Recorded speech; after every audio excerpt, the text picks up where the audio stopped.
Good afternoon, I'm Rob Boskamp, and you're listening to South Texas Midday.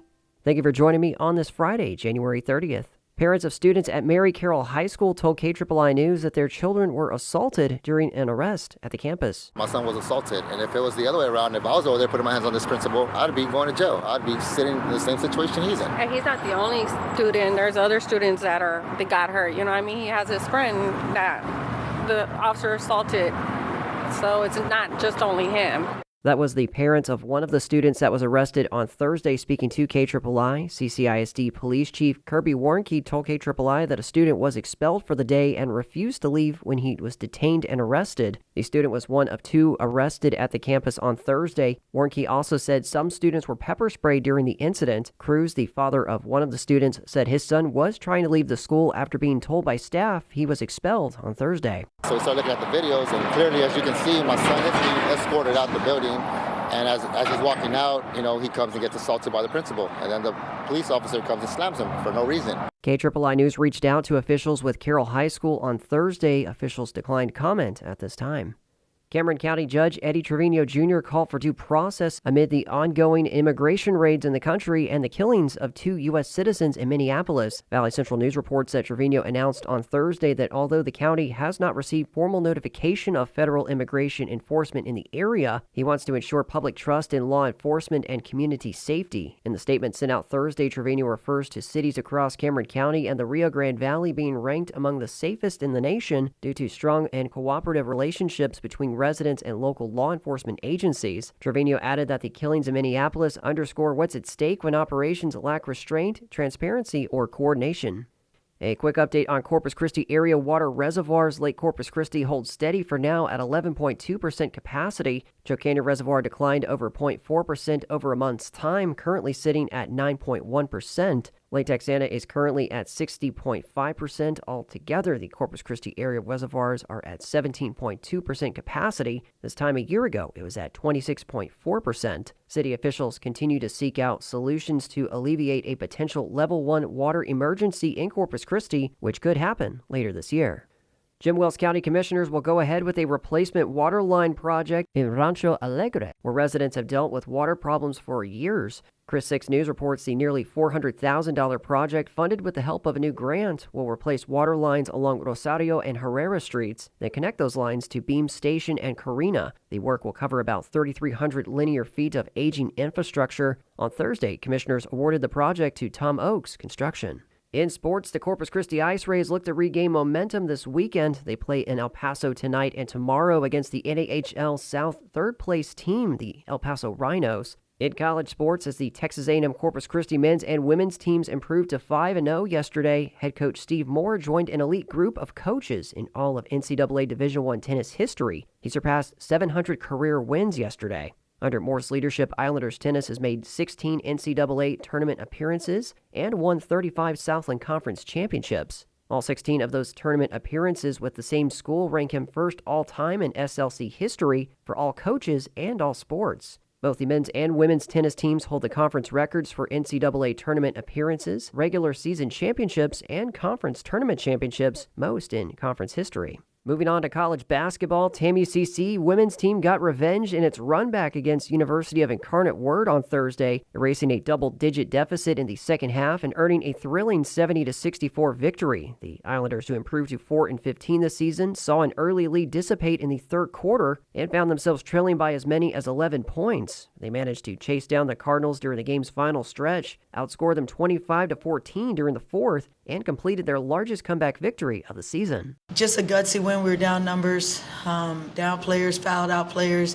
I told our team before the game we need to play with heart, pride, togetherness, and toughness, and I think they did that. Asha and Marissa had an unbelievable game. They really willed our team to win.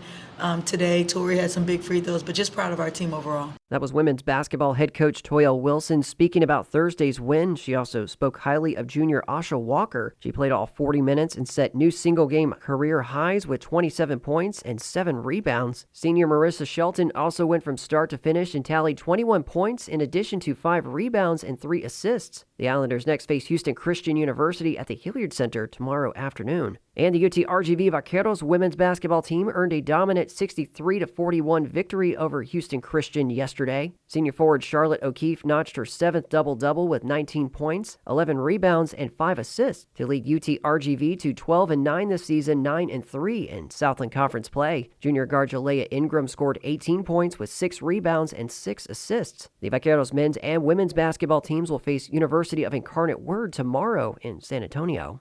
And Texas A&M Kingsville was also in action on the basketball court. The women's team tacked on a 64-54 win over Western New Mexico on the road last night. Two Javelinas scored 14-plus points, and 4 grabbed at least 8 rebounds as the team put down numerous comeback attempts to secure its 4th Lone Star Conference victory of the year. Meanwhile, the men's team could not convert on its late-game opportunities in the waning seconds against Western New Mexico. They fell 64-58 Thursday. Nate Garcia led all scorers with 18 points, while James Livingston and Bryce Smith both finished with 8. Daniel Sanchez and Smith both finished with a team-high 7 rebounds. Additionally, Sanchez ended the contest with 2 blocks, his first multi-block game of the season.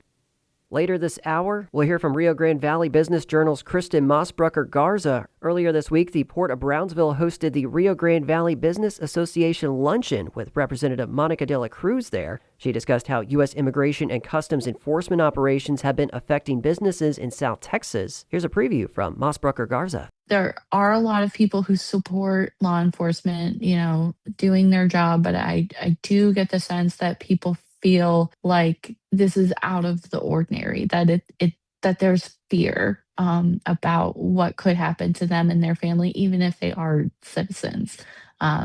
People bringing their driver's license or their passport when they go out, which is not something they may typically always do. You can hear her update with Spencer Cheehawk later this hour after South Texas Midday. And as promised, I had the privilege of taking a beach day yesterday. Well, me and over 300 sea turtles that were released at Padre Bayou Park on North Padre Island. The sea turtles were treated at Port Corpus Christi Center for Wildlife Rescue for cold stun from last week's Arctic blast. This is a big number with the recent cold weather.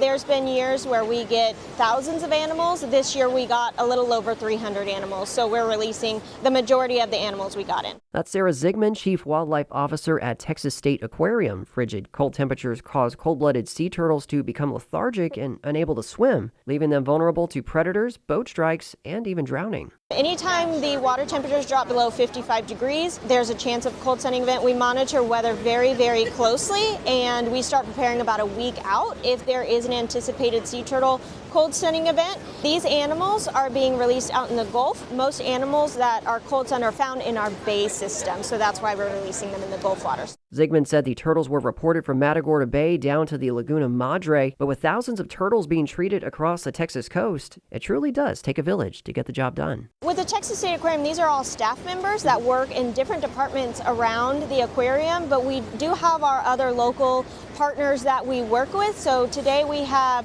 Texas Parks and Wildlife assisting us, the National Park Service, U.S. Fish and Wildlife, all here today, NOAA as well. And then we also work with our local rehab partners to assist in efforts like the ARC, the Texas Sea Life Center, and Midcoast Sea Turtle Rescue. And that's just in the Corpus Christi area. Wildlife rehabilitation facilities and institutions have been treating cold-stunned sea turtles across the Texas coast over the multi-day period of cold weather, and they will continue to keep watch this weekend. Yesterday, the nonprofit Sea Turtle Inc. in South Padre Island released over 370 sea turtles that were treated for cold stun. Sea Turtle Inc. officials said their turtles were found, tagged, and documented during the cold stun event. The Sea Turtle Inc. animals were released back into the ocean in Cameron County now that temperatures are slowly warming across the state. Meanwhile, the Amos Rehabilitation Keep at Port Aransas' UT Marine Science Institute also released 141 green sea turtles on Thursday. And wherever the turtles seem to be, there's usually a crowd that wishes them farewell before their journey back to the waters. It's really nice to see them going back out. I'd heard that there were so many that they captured from being cold. It's nice to see them going back out so soon. That was Stephanie Lucas, a Corpus Christi resident who came across the Texas State Aquarium sea turtle release while walking on the beach Thursday. I never really thought I would see one in person. I came from Colorado, so they weren't something that I realistically would have ever seen in person. She said the encounter turned out to be, in her words, a happy accident. You always see dogs doing this thing where they put their feet up and air swimming. I wouldn't have thought little turtles would do it too. It's really cute. And I agree with her. It is really cute to see. To report injured, sick, or dead sea turtles anywhere on the Texas coast, you can call the Coastwide Sea Turtle Hotline 1-866-TURTLE-5. And if you just want to see more turtley goodness, I've got my story posted on our website, kedt.org. You can also find photos and videos from the sea turtle release on our social media. And that is the latest news and information on South Texas Midday. I'm Rob Boskamp.